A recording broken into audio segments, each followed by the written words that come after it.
तो आज हम लोग पढ़ने वाले हैं फर्स्ट जनरेशन ऑफ कंप्यूटर। हालांकि ये जो टॉपिक है वो फंडामेंटल ऑफ कंप्यूटर का टॉपिक है, जिसमें हम देखेंगे कंप्यूटर के जनरेशन के बारे में। वैसे तो हम जानते हैं कि कंप्यूटर के जनरेशन 5 होते हैं: first generation, second generation, third generation, fourth generation, और अभी जो जनरेशन चल रहा है वो है फिफ्थ जनरेशन। यानी आज का जो जनरेशन है वो 5वां जनरेशन है। तो फर्स्ट जनरेशन में क्या था कंप्यूटर, वो आज हम देखने वाले हैं।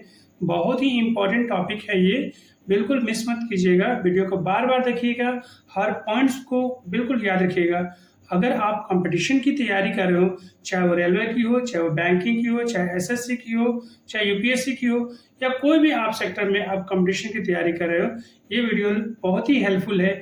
बहुत सारे क्वेश्चंस फंडामेंटल ऑफ कंप्यूटर यानी जनरेशन ऑफ कंप्यूटर से पूछे जाते हैं। इनफैक्ट अगर आप कंप्यूटर में जॉब के लिए भी जा रहे हैं तो इंटरव्यू में ये अक्सर पूछा जाता है कि कौन से जनरेशन में क्या कंप्यूटर का पार्ट्स था और किस तरह के उसके फंक्शंस थे। तो बिल्कुल ध्यान से देखिएगा, बिल्कुल स्किप मत कीजिएगा इस वीडियोस को। तो हम लोग स्टार्ट करते हैं। फर्स्ट कंप्यूटर में, फर्स्ट जनरेशन में सबसे पहले पॉइंट आता है टाइम पीरियड का, यानी कि जो फर्स्ट जनरेशन था उसका ड्यूरेशन क्या था, समय क्या था। तो हम देखेंगे क्या कि फर्स्ट जनरेशन में जो टाइम था वो था 1940 से लेकर के 1956 तक, यानी 1940 से लेकर के 1956 तक का जो दौर था वो था फर्स्ट जनरेशन का दौर। इस जनरेशन में जो हमारे कंप्यूटर का जो साइज होता था वो बिल्कुल एक रूम के बराबर के साइज का था, यानी कि जो हम लोग के घरों में रूम होते हैं उसकी जो साइज होती है उतने बड़े साइज का एक कंप्यूटर होता था फर्स्ट जनरेशन में। यानी 1940 से लेकर के 1956 के बीच के समय में कंप्यूटर का साइज इतने बड़े साइज का होता था, और उस उतने बड़े साइज को ऑपरेट करने के लिए बहुत सारे ऑपरेटर यानी कि जो कंप्यूटर पे काम करते थे उनकी ज़रूरत पड़ता था। यानी कि उसमें जो पार्ट्स थे, कंप्यूटर में जो पार्ट्स थे वो बहुत बड़े बड़े साइज के थे और बहुत ही ज़्यादा पार्ट्स थे जिसको एक अकेला ऑपरेटर हैंडल नहीं कर सकता है। जैसे कि आज का जो दौर है 5वां जनरेशन है, इसमें हम क्या करते हैं कि हम अकेले ही कंप्यूटर को ऑपरेट कर लेते हैं, चला लेते हैं। लेकिन जो फर्स्ट जनरेशन का जो दौर था उस जनरेशन में एक अकेला ऑपरेटर कंप्यूटर को ऑपरेट नहीं कर सकता, उसके लिए बहुत सारे ऑपरेटर की ज़रूरत पड़ती थी। और उस जनरेशन में जो कंप्यूटर पे जो सॉफ्टवेयर चलता था उस सॉफ्टवेयर का नाम था मशीन लैंग्वेज, यानी कि ऐसा भाषा जो कंप्यूटर समझता है। ये जो भाषा थी वो बिल्कुल 0 और 1 से बनी होती थी, यानी 0 और 1 से बनी होती थी। जैसे हम 2 को 2 समझते हैं, एक इंग्लिश वर्ड है, एक अक्षर है, 3 एक इंग्लिश अक्षर है, क एक हिंदी अक्षर है, तो हम लोग 2 समझते हैं। लेकिन कंप्यूटर क्या होता है कि 2 को 2 नहीं समझता है। 2 को किस तरह समझता है, तो 2 का जो मशीन की भाषा है वो कैसे होता है, वो होता है 0, 1 0, 2 0, 3 0, 4 0, 5 0, 6 0, और इसके बाद 1 एंड 1। ये जो लिखने की जो भाषा है इस भाषा को हम कहते हैं मशीन लैंग्वेज। मशीन की जो भाषा होती है बिल्कुल 0 और 1 से बनी होती है। इस लैंग्वेज को हम लोग बाइनरी लैंग्वेज भी कह सकते हैं, या तो लो लेवल लैंग्वेज भी कह सकते हैं, या तो कोड लैंग्वेज भी कह सकते हैं। एक ऐसा भाषा जो कंप्यूटर मशीन समझ सकता है, लेकिन हमें इसको समझने में काफ़ी परेशानी होती है, क्योंकि देखिए 0 और 1 से हर अक्षर बन रहा है। अगर ये 3 होता, अगर ये नंबर 3 होता तो यहाँ पर 1 होता, यानी लास्ट में 1 1 और 1।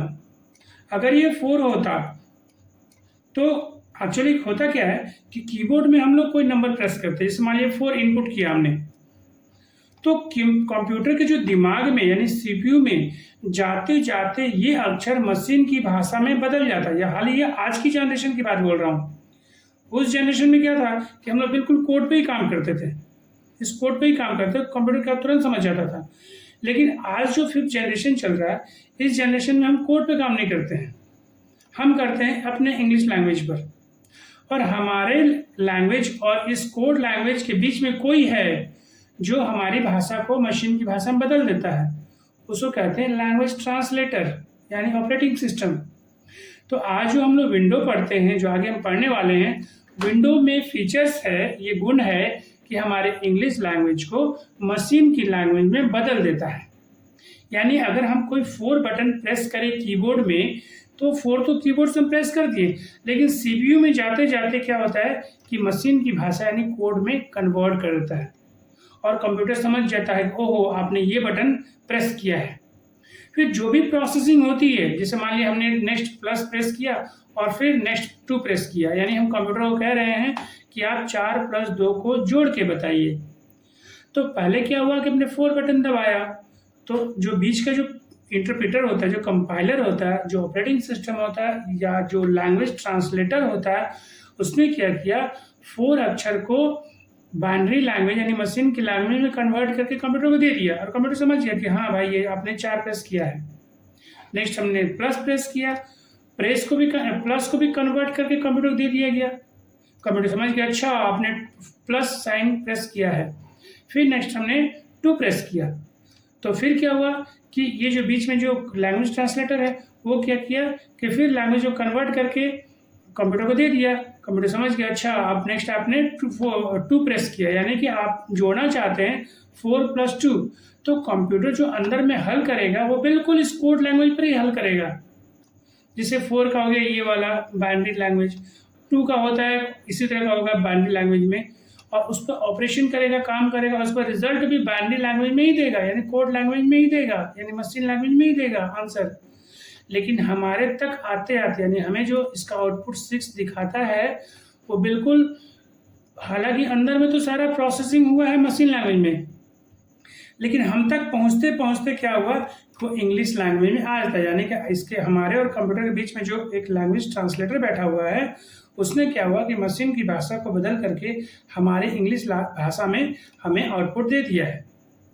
तो ये जो मैं कहानी कह रहा था वो नेक्स्ट हम लोग आगे चैप्टर में पढ़ने वाले हैं, जब हमारा टॉपिक आएगा सॉफ्टवेयर मशीन लैंग्वेज क्या होता है, लैंग्वेज ट्रांसलेटर क्या होता है, असेंबली लैंग्वेज क्या होता है, लो लेवल लैंग्वेज क्या होता है, हाई लेवल लैंग्वेज क्या होता है, कौन सा लैंग्वेज किस तरह का होता है, किसको समझना मुश्किल होता है, कौन सा लैंग्वेज आसान होता है, वो सब हम देखेंगे अपने सॉफ्टवेयर टॉपिक पर। तो आज मैंने थोड़ा सा एग्जाम्पल बताया लैंग्वेज के बारे में। तो उस जमाने का जो लैंग्वेज था वो क्या था 0 और 1 से बना था, जो कि हमें समझना बहुत मुश्किल होता था। अब उस समय क्या होता था कि इतने सारे ऑपरेटर्स लोग काम करते थे, तो सबको ट्रेनिंग देना भी बहुत मुश्किल था, क्योंकि सारा काम बाइनरी लैंग्वेज पे होना है। तो सबको मशीन लैंग्वेज की ट्रेनिंग दी जाती थी ताकि वो ऑपरेटर उस मशीन पे काम कर सके। अब हालांकि सारा काम मशीन लैंग्वेज पर हो रहा है, हम इनपुट भी मशीन लैंग्वेज में कर रहे हैं, आउटपुट भी मशीन लैंग्वेज में मिल रहा है, इसीलिए क्या होता है कि कैलकुलेशन बिल्कुल फास्ट होता है। अभी क्या है कि 5th जनरेशन में अगर देखें, अगर कंपेयर करें 5th जनरेशन और 1st जनरेशन की, तो 5th जनरेशन यानी आज अभी हमने जस्ट एग्जाम्पल देखा 4 और 2 के बारे में, तो ये जो मैं एग्जाम्पल दे रहा था ना 5th जनरेशन का था।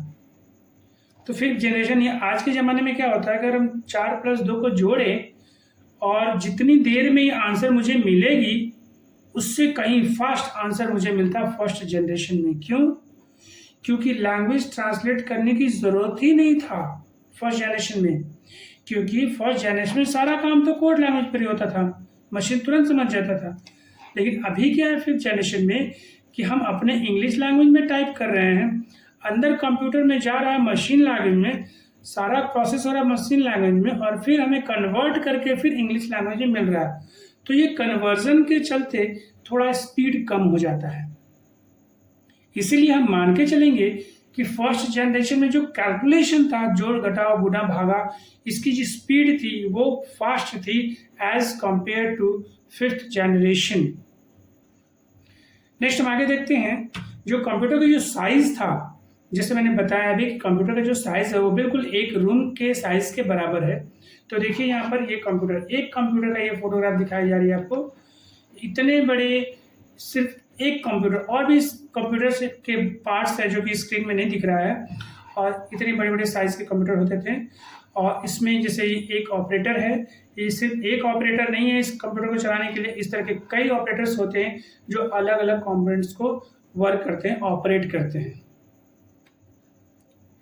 नेक्स्ट हम आगे चलते हैं मेन कंपोनेंट्स, मतलब कंप्यूटर सिस्टम जो होता है, कंप्यूटर सिस्टम का मतलब इस कंप्यूटर सिस्टम में होता है मॉनिटर, कीबोर्ड, माउस और सीपीयू, ये 4 चीज़ होते हैं कंप्यूटर सिस्टम में। तो इस पूरे कंप्यूटर सिस्टम को चलाने के लिए जो मेन पार्ट्स की ज़रूरत पड़ता था, उस पार्ट्स का नाम था वैक्यूम ट्यूब।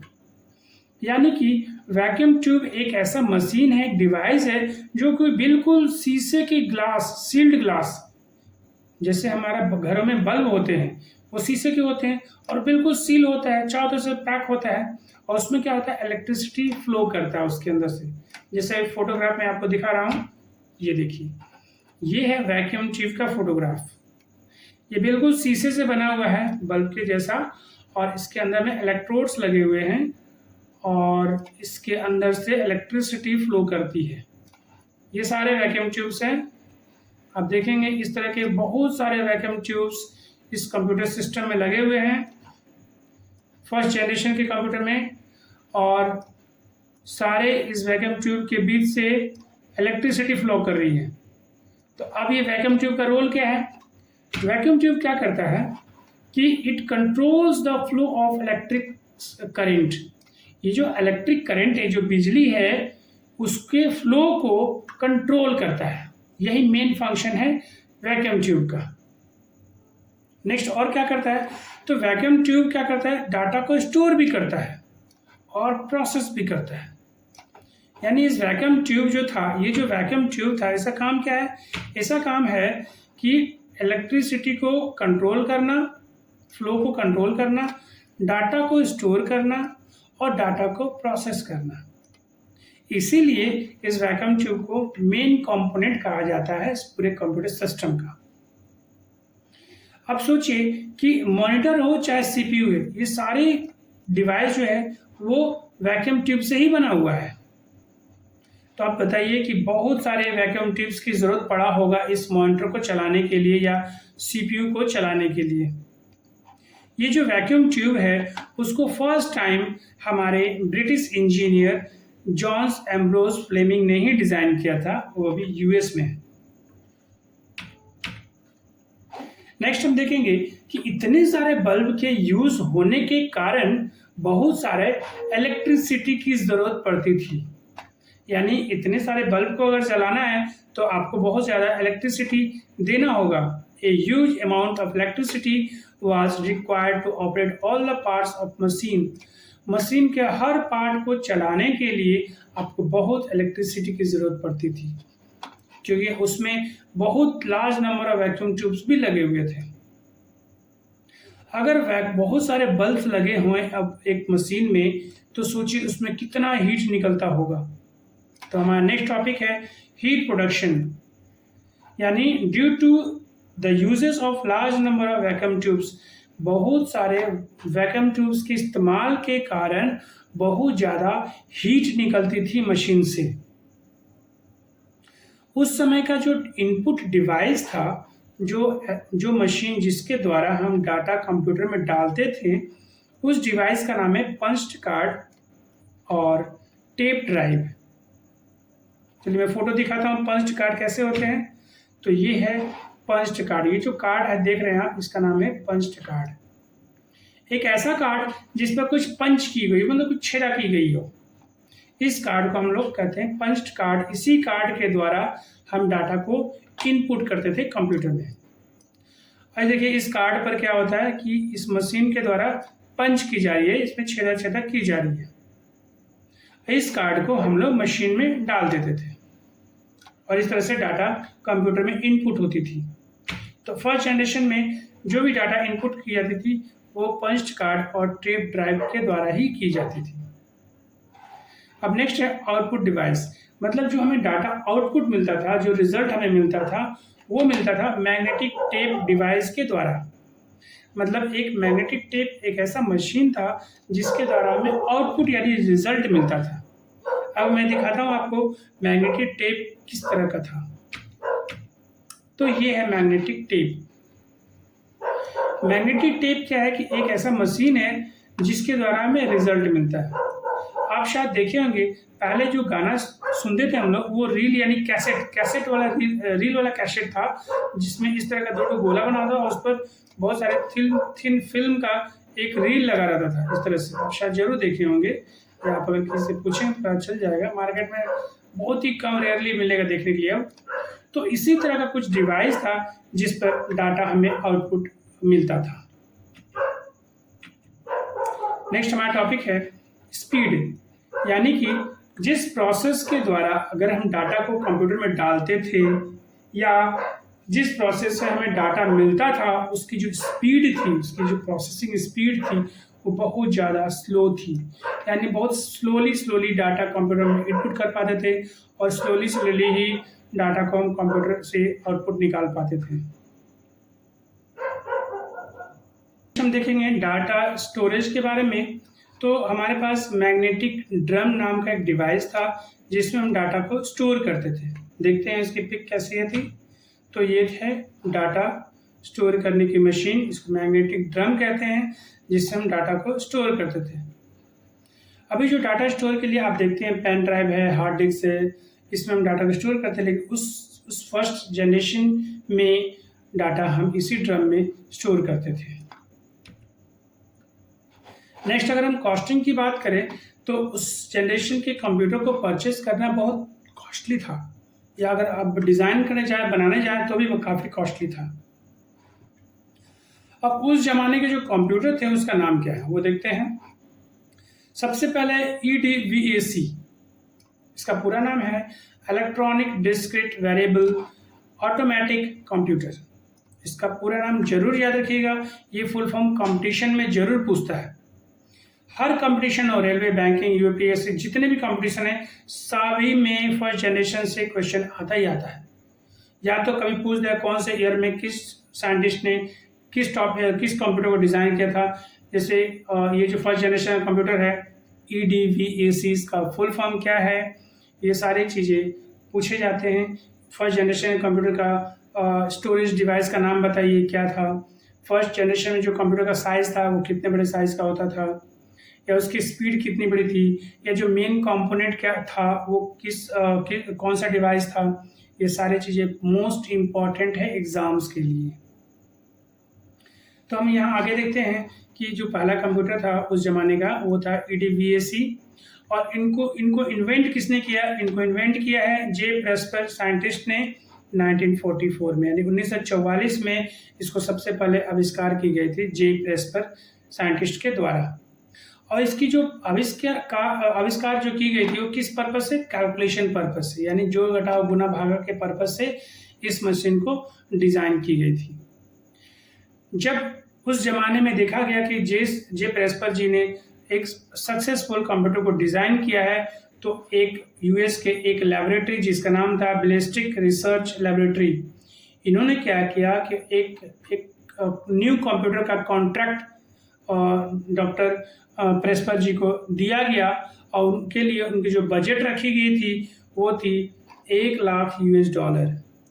सोचिए कितने बड़े अमाउंट थे उस समय का। उस समय इतने अमाउंट डॉक्टर जे प्रेस्पर को दी गई थी एक न्यू कंप्यूटर डिज़ाइन करने के लिए।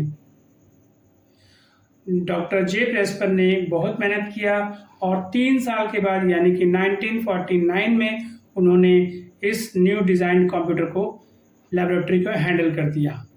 याद रखिएगा कि 1946 में कंप्यूटर की असाइनमेंट मिली थी डॉक्टर जे प्रेस्पर को, और जो अमाउंट था वो था $1 लाख। याद रखिएगा अमाउंट किसने दिया था, बैलिस्टिक रिसर्च लेबोरेटरी ने।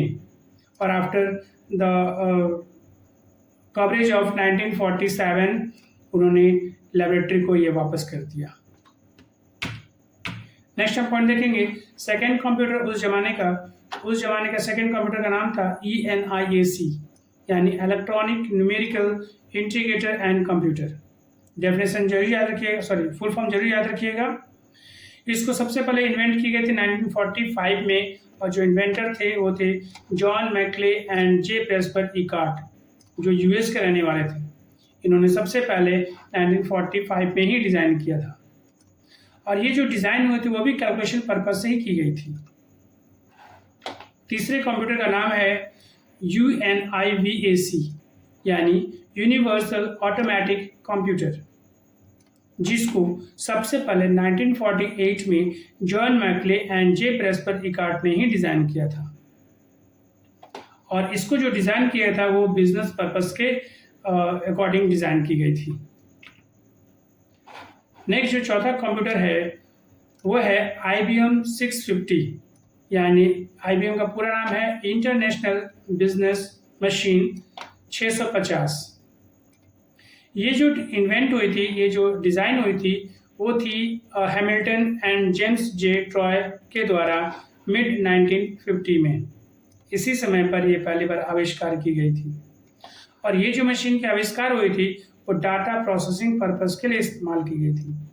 डाटा प्रोसेसिंग क्या होता है? जैसे कि मान लीजिए कोई लेटर टाइप करना, जो घटाव करना, कुछ बिजनेस के लेन देन को हिसाब किताब करने के लिए इस कंप्यूटर को डिज़ाइन की गई थी। ये पहला कंप्यूटर था जो बिल्कुल प्रॉफिट के मतलब से बना था, यानी कि इस कंप्यूटर को डिज़ाइन करने पर रियली में प्रॉफिट लायक साबित हुआ।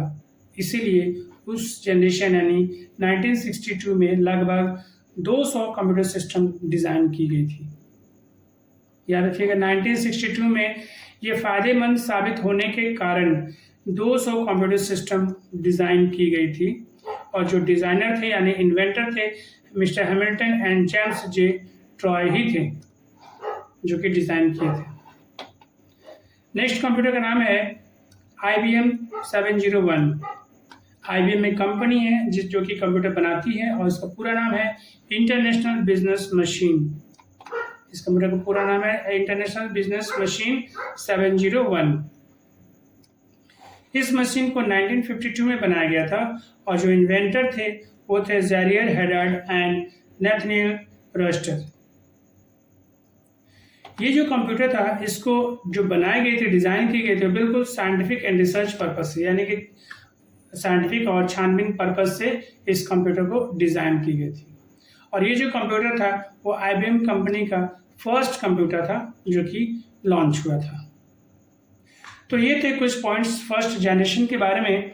ये काफ़ी हेल्पफुल होगा आपके लिए, आपके जॉब पर्पस के लिए और कंपटीशन एग्जाम के लिए। तो इस वीडियो को बार बार आप देखिएगा और हर पॉइंट्स को माइंड में जरूर रखिएगा।